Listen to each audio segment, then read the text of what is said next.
दोस्तों सर्दियां आते ही जो सबसे कॉमन प्रॉब्लम हम सबको हो जाती है वो है खांसी की। सर्दी जुकाम खांसी बहुत ही कॉमन होता है सर्दियों के मौसम में, जिसकी वजह से हमें बहुत ज़्यादा डिस्कम्फर्ट रहता है और बहुत सारी प्रॉब्लम्स होती है, बार बार स्नीजिंग होती है। So hi guys, welcome back to my channel. मैं आपके लिए लेके आई हूँ आज एक बहुत ही बढ़िया सी रेमेडी खांसी के लिए, यानी कि कफ के लिए। एक ही बार से आपको फ़र्क नज़र आएगा, चाहे कितनी भी पुरानी आपकी खांसी हो। तो चलिए आज की वीडियो स्टार्ट करते हैं। पसंद आएगी तो इसे लाइक ज़रूर करिएगा, ज़्यादा से ज़्यादा शेयर करिएगा और चैनल को सब्सक्राइब कर लेंगे तो मुझे बहुत अच्छा लगेगा। चलिए स्टार्ट करते हैं।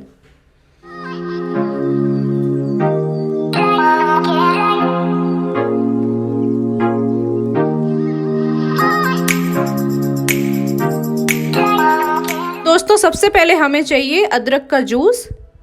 हमें सिर्फ 1 चम्मच ही अदरक का जूस चाहिए, तो उतना ही अदरक को आप कद्दूकस करिएगा जिससे कि हमारा 1 चम्मच जूस निकल जाए। आप कोई भी मेथड यूज़ कर सकते हैं अदरक का जूस निकालने के लिए। मैं यही मेथड प्रेफर करती हूँ, आप चाहें तो इसे ही यूज़ कर सकते हैं। तो अदरक को मैंने कद्दूकस कर लिया है। अब मैं इसको निचोड़ के इसका थोड़ा सा जूस निकाल लूँगी 1 चम्मच के बराबर। दोस्तों अदरक खांसी और ज़ुकाम में बहुत ही बढ़िया काम करता है, बहुत ही तेज़ी से काम करता है, तो इसे स्किप मत करिएगा। जितने भी इंग्रेडिएंट्स आज मैं डाल रही हूँ वो बहुत ही ज़्यादा कारगर हैं। बच्चे या बड़े कोई भी इन्हें ले सकता है, तो बिल्कुल बेफिक्र रहिएगा। 1 चम्मच अदरक का जूस ले लिया है। अब मैं इसे थोड़ा सा लूकवार्म करूँगी, ज़्यादा हमें गर्म नहीं करना है, थोड़ा सा गुनगुना करना है।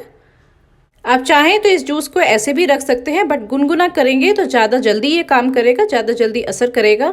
इसके बाद हम इसमें डालेंगे, पहले गैस का फ्लेम बंद कर दें गर्म होने के बाद। इसके बाद हम इसमें ऐड करेंगे आधा छोटा चम्मच के बराबर काली मिर्च का पाउडर, यानी कि ब्लैक पेपर पाउडर। मेरे पास काली मिर्च का पाउडर पहले से ही है तो मैं वही डाल रही हूँ। आपके पास नहीं है तो थोड़ी सी काली मिर्च को कूट के आप उसका पाउडर बना सकते हैं, बट अगर आप पाउडर लेंगे तो वो ज़्यादा अच्छा रहता है, ज़्यादा फाइन आपका पाउडर रहता है। कूटने से इतना ज़्यादा फाइन नहीं रहता है और बच्चों को स्पेशली खिलाने में थोड़ी प्रॉब्लम होती है। इसके बाद हम डालेंगे आधा चम्मच के बराबर हनी, यानी कि शहद। हनी आपको तभी डालना है जब ये जूस पूरी तरीके से ठंडा हो गया हो, यानी बिल्कुल गुनगुना सा रहना चाहिए। आपको गर्म जूस में नहीं डालना है। किसी भी गर्म चीज़ में हम हनी का ऐड नहीं करते हैं, तो ठंडा होने के बाद ही आपको हनी ऐड करना है। इसे अच्छी तरीके से मिक्स कर लीजिए। और ये बिल्कुल 1 चम्मच के बराबर बनाया है मैंने। देखिए, आप हर बार जब इसे यूज़ करेंगे तो फ्रेश ही बना के आपको लेना है। इस तरह से 1 चम्मच आपको जैसे च्यवनप्राश खाते हैं ऐसे थोड़ा थोड़ा करके खा लेना है धीरे धीरे से। दिन में आप इसे 3 से 4 बार ले सकते हैं और आपकी खांसी ऐसे छूमंतर होगी जैसे कभी थी ही नहीं। मैं हमेशा ये रेमेडी यूज़ करती हूँ, स्वेयर बाय करती हूँ, और अपने बच्चे के लिए, मेरा 4 साल का बेबी है, उसे भी मैं ये खिलाती हूँ। बहुत ही जल्दी असर करता है, तो इसे ट्राई ज़रूर करिएगा। बड़े तो इसे आराम से ले सकते हैं, कोई इशू नहीं है, बट 1 साल से छोटे बच्चों को आपको इसे नहीं देना है, क्योंकि उन्हें हम हनी नहीं खिलाते हैं, तो उतने छोटे बच्चों को आप नहीं दीजिएगा। बाकी लोग आराम से इसे ले सकते हैं, 3 से 4 बार ले सकते हैं, और 2 से 3 घंटे का गैप ज़रूर रखें इसे लेने से पहले। तो उम्मीद है आज की वीडियो आपको पसंद आई है। इतनी जल्दी ये इफेक्ट करेगी आपकी खांसी पे कि खुद आके आप मुझे थैंक्स कहेंगे।